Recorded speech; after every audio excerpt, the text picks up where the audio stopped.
Aloha and welcome back to the Two-Wheel Revolution here on ThinkTechHawaii.com. I'm your host, Peter Rosegg. This is a show where we talk about personal mobility, bicycling, electric bikes, electric scooters, electric skateboards, unicycles. We'll eventually get to electric wheelchairs when I'm ready. And of course, walking, the first personal mobility. So stick with us. We're going to have a very interesting show. A really avid, addicted cyclist is going to talk about her experiences. So don't go away.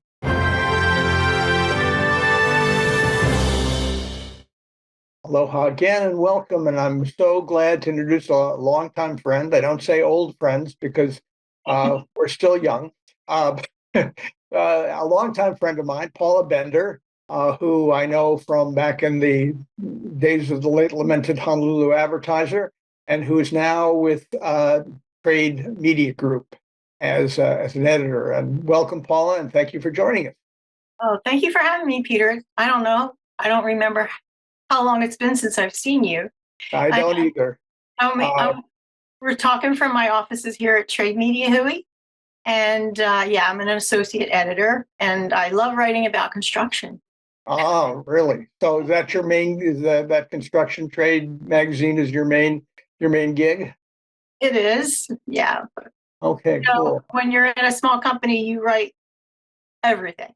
You do everything, I know. Does that magazine get into kind of, infrastructure is always a big issue with bicycles. Do you get into road work, or is it mostly about buildings and things?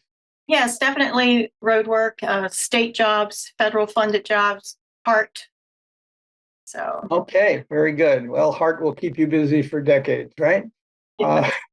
There'll never be a time when we can't write things about HART. All right. Well, you just called yourself a cycling addict. We're not going to do an intervention here, but tell us a little bit about how you got started in cycling and what your cycling life is like now. Okay.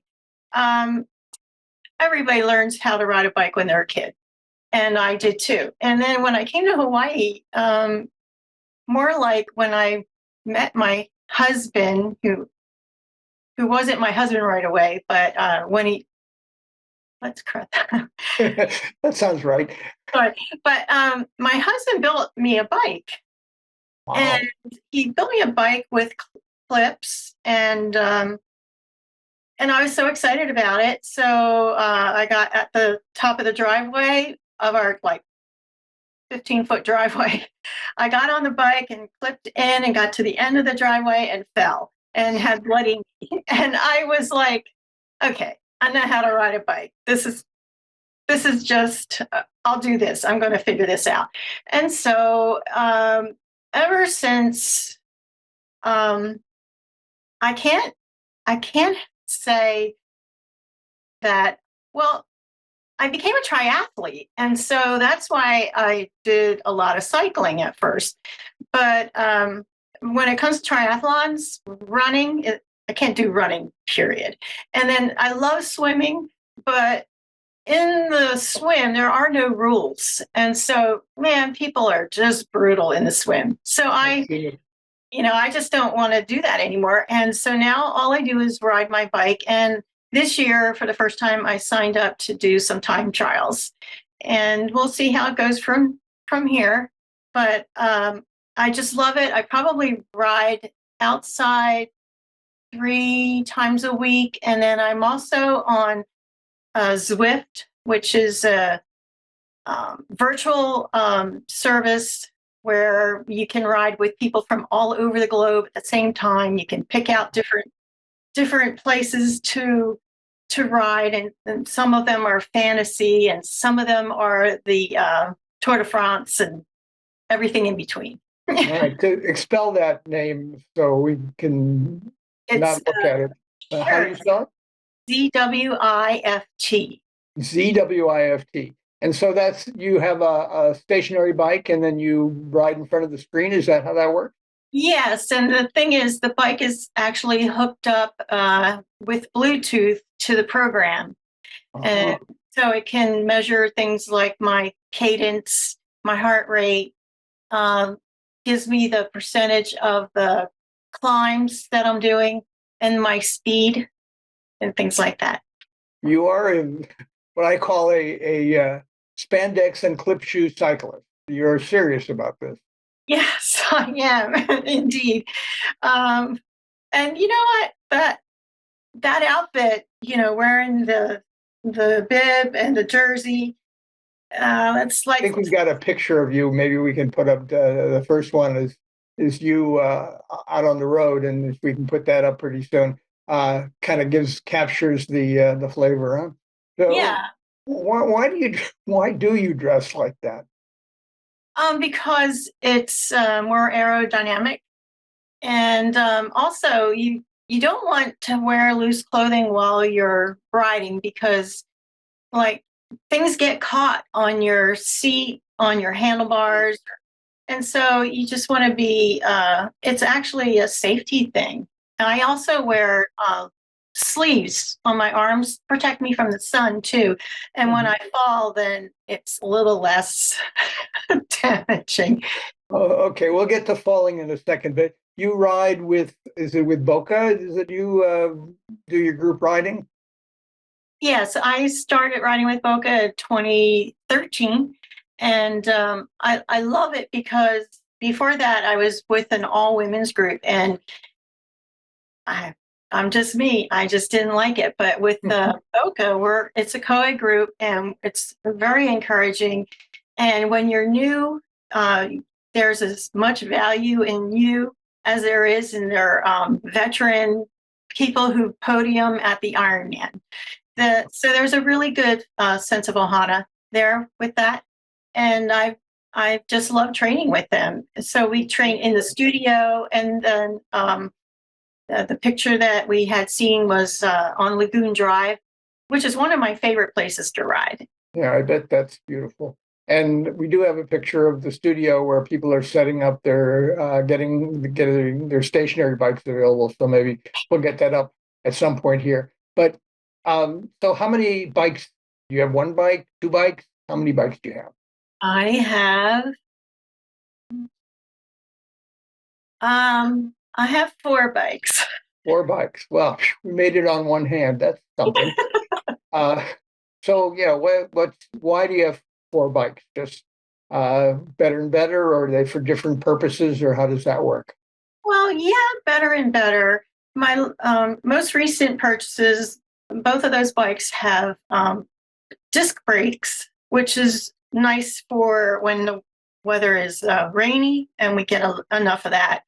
As It's opposed to those kind of caliper brakes that close on the caliper, wheel.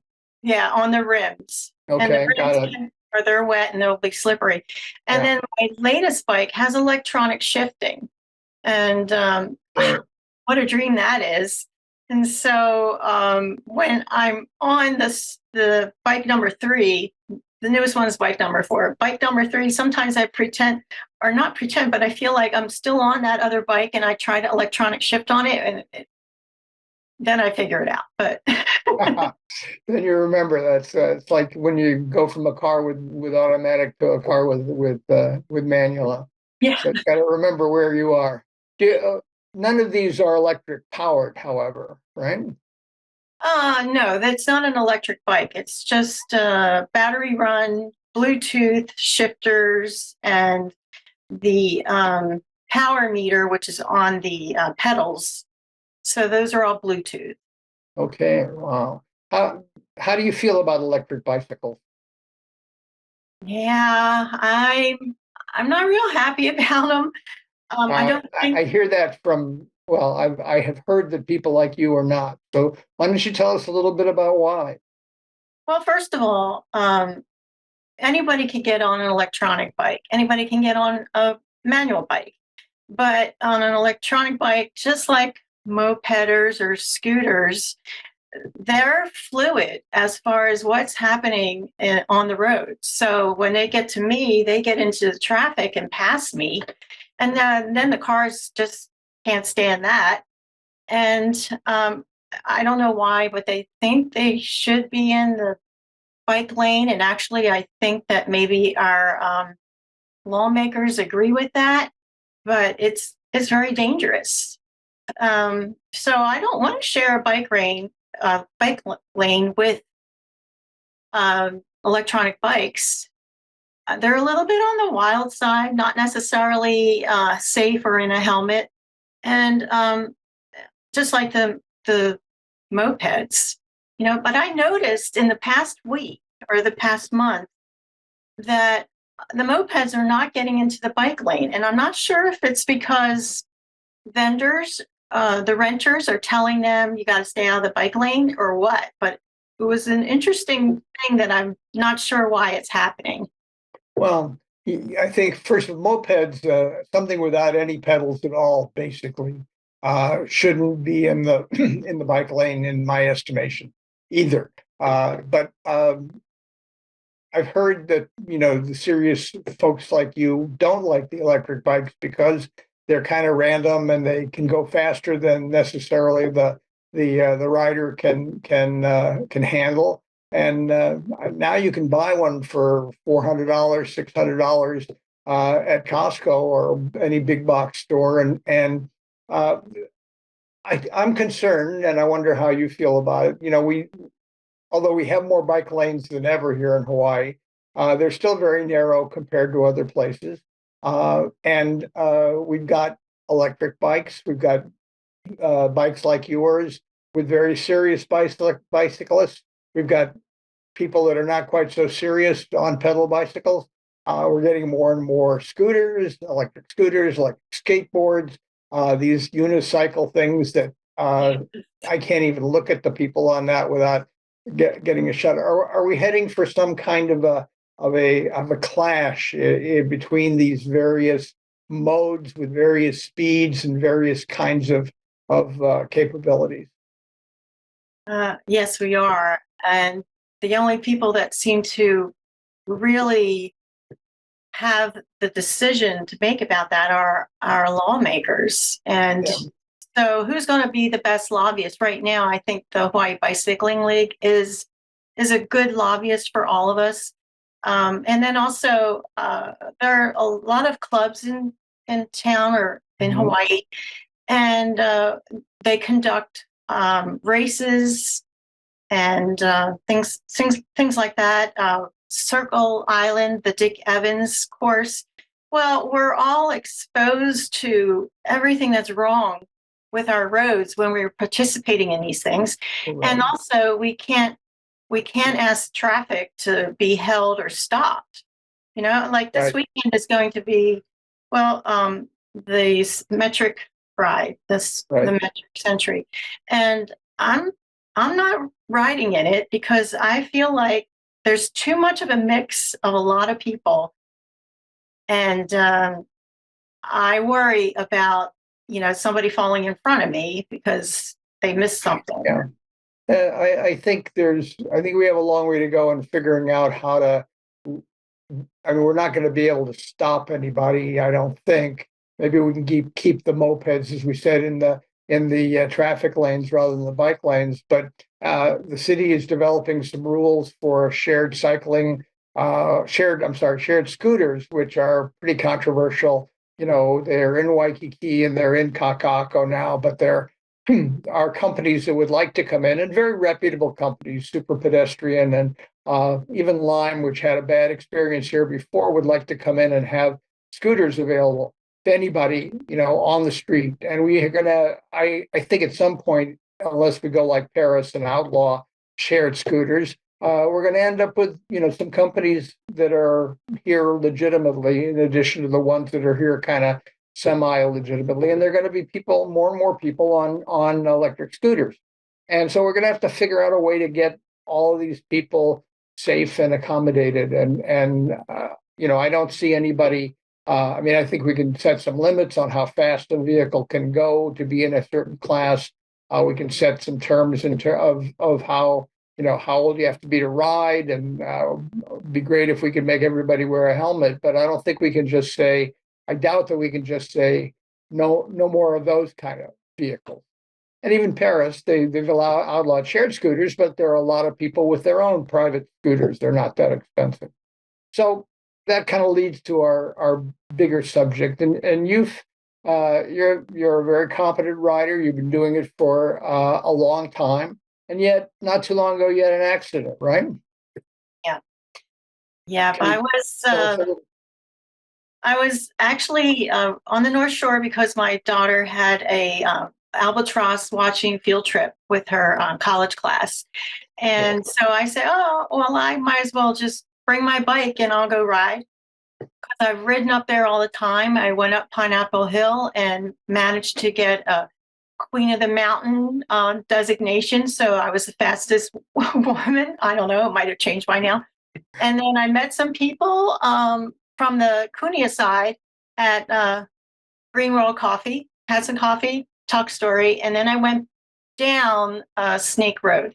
And Snake Road is really pretty fast anyway, because most of the time it's downhill. And the traffic that day, which it was a Sunday, probably around noon, was really intense. And they're not going the speed limit. They're also rolling downhill. And I was trying to get into the traffic lane because it's my right, but my life, I wasn't ready to die. So I was trying to stick to the shoulder. And what I did was I hit 3 sets of rumble strips. And each one of them, it was like shaking my brain. It was just so bad. And I mean, even felt like my eyeballs were going to come out. That's how bad they were. Maybe that's how fast I was going. And then I got stopped by a guardrail because there was like no space between the rumble strip and the guardrail. And fortunately, I didn't go flying into the traffic lane. I went flying into the ditch. And honestly, I don't even know whether I was down there for a while or whether I got right up. But when I got right up, or when I did get up, my bike was leaning against the guardrail, like somebody put it there, facing the other direction. So that was really weird. I thought I was going to get back on my bike and ride, but I saw that the steering wheel was twisted. So I couldn't do that. So I started walking. And I think the adrenaline kept me going as far as, as much as I could. And I'm thinking I'm going to get to Kiana Point walking my bike. And this was by the honey stand on Snake Road, or Talconahua Road. I don't know Snake Road, but something tells me it's not a straight road. I understand that it's probably the most dangerous road in the state. And there you are. Yeah. How badly were you hurt? Were you broken bones and stuff? I did not, but when I got to the ER, they wanted to x-ray both of my thighs for femur damage, because I had a really big hematoma on the right side.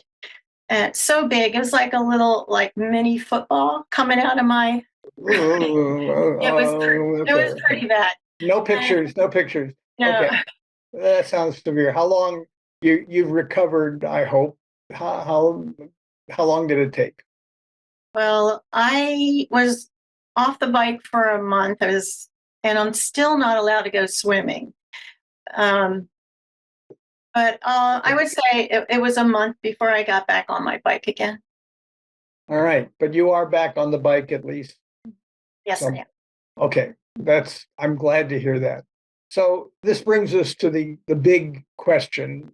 What do we do? How do we get bike riding and all the other kinds of personal mobility to be safer? It'll never be perfect. There will always be accidents, even for really competent cyclists like yourself. But what can we do to make bicycling, to make e-bikes, to make scooters even safer for everybody, including, frankly, for the drivers who can't be very happy, certainly are not out there mostly to hit people. So how do we get to safety? Well, working here at Trade Media Hawaii, I see a lot of requests for proposals for different kinds of road work. And some of it is for imprinting rumble strips on the side of the road. And I don't know who to talk to about that, but that is just the worst thing you can do for cyclists, for anybody on a scooter, a unicycle, whatever. Yeah. And I And assume these are designed to keep cars from wandering over on that area. Is that about it? yes, that's Yeah. true. And the thing is, I looked at the laws and the directives, and it says there's supposed to be 4 feet between that rumble strip and the edge of the road. So that's there. If it's this one that I encountered was right on the road. Mm, I mean, right on the edge. So yeah. I had There's like no way to 40 avoid minutes. it. But you asked a broader question than that, and how can we make it safer? Um, if you're motorized, if you're on something that's motorized, then I think that you should not be on a bike lane that's also shared with walkers and runners and people who have pets, walking their pets too. I Mhm. just don't think that's where they belong. Um, and so that means that the only other choice we have is to put them into traffic or create even another lane for that kind of equipment. And I don't see that ever happening. Well, So it's probably going to have to be share that lane or share our lane, share the bike lane. And so if that's the case, who's going to um, write tickets to somebody who's on a scooter going 30, 35 on the bike lane? I don't think anybody is. well, that kind of, it does kind of, in the essence, it comes back to infrastructure, as we kind of mentioned. There's an organization called the National Association of City Transportation Officers or Officials or something, and they're now saying, bike lanes or these personal mobility lanes ought to be 6 feet wide and allow, especially if they're allowing for two-way traffic, but even one-way traffic. So somebody could pass, somebody could, get around slower vehicles or uh, whatever. And in Hawaii, there are many wonderful things about Hawaii, but a lot of extra space is not one of them. Some of our roads just would be impossible to do. But clearly, we've got to try where we can, to the extent we can, to recognize that there are going to be all these different kinds of vehicles. Uh, I don't, I guess we'd have to have a longer discussion about whether an electric bike is more like a moped or more like a regular bike. But from your point of view, clearly, uh, get those guys out of my way or get me out of their way. And I think that's a serious and a very legitimate concern. We have to figure out a way to get everybody some space to do their thing. If we really want to get people out of automobiles, we've got to have alternatives, and it won't just be the bus or the rail or any single thing. So, what kind of class is there? Some educational? We both know the Hawaii Bicycling League does a lot of educational stuff for kids, for adults. What else do we need to do? I mean, we're both in the media one way or the other. How else do we need to get the safety message out? um, as an individual, and who rides mostly East Oahu, I do my absolute best to make eye contact with people on the road who want to turn in front of me, or they know that they're going to turn and I'm going to go straight. I let them know, and I always give a shaka. And so, as an individual, you know, that's one way we can do it, because you really do need to make a one-on-one contact with your drivers. Yeah. I really feel like I've actually built a relationship with those drivers out there. I also ride with people who ride really fast. And I've seen that some people want to put a speed limit on the bike lane, but I ride with people who can ride upwards of 30 miles per hour on their bike. And if we're going downhill, we go really fast. Yeah. Um, so the best thing that we can do is to not hide, share our stories, letters to the editor, I guess, maybe some TV involvement, just to show who all is out there and why we need to share the roads. And I'm talking drivers and cyclists and everybody in between. Lately We haven't even mentioned pedestrians who do right. get a certain amount of attention every time one of them gets killed, but not enough overall. I mean, we have a full range of mobility from walkers to cyclists to mopeds. Yeah, I have been really appreciative of the bus. All their drivers have had bicycle education.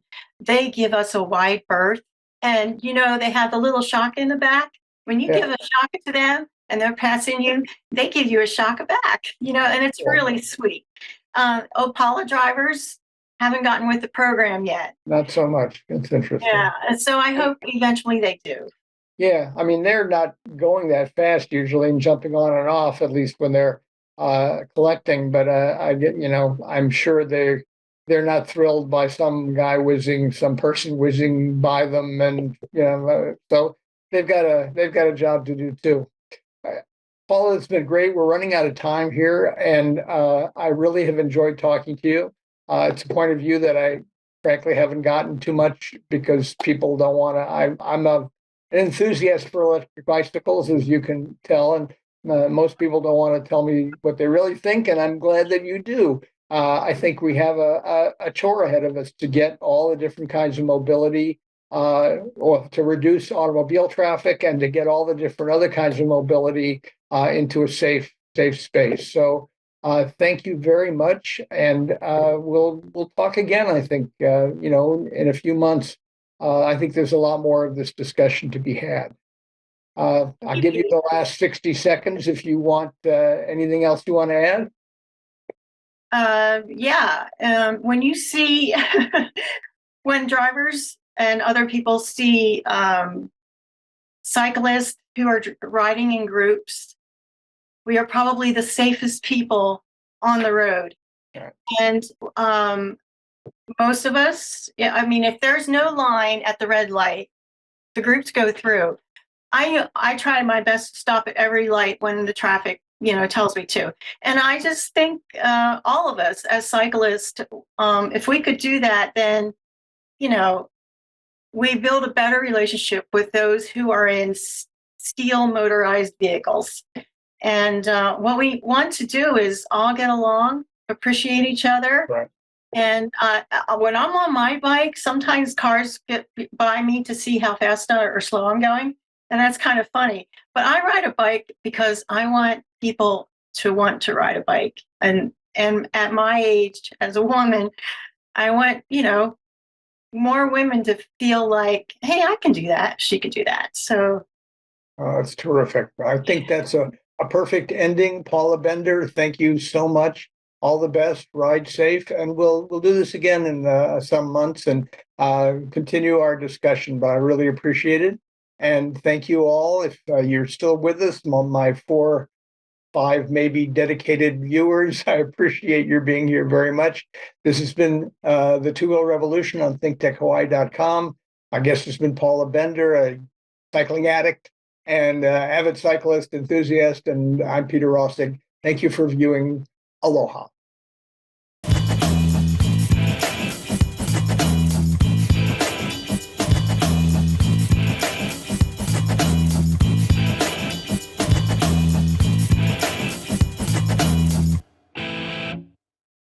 Thank you so much for watching ThinkTech Hawaii. If you like what we do, please like us and click the subscribe button on YouTube and the follow button on Vimeo. You can also follow us on Facebook, Instagram, and LinkedIn, and donate to us at ThinkTechHawaii.com. Mahalo.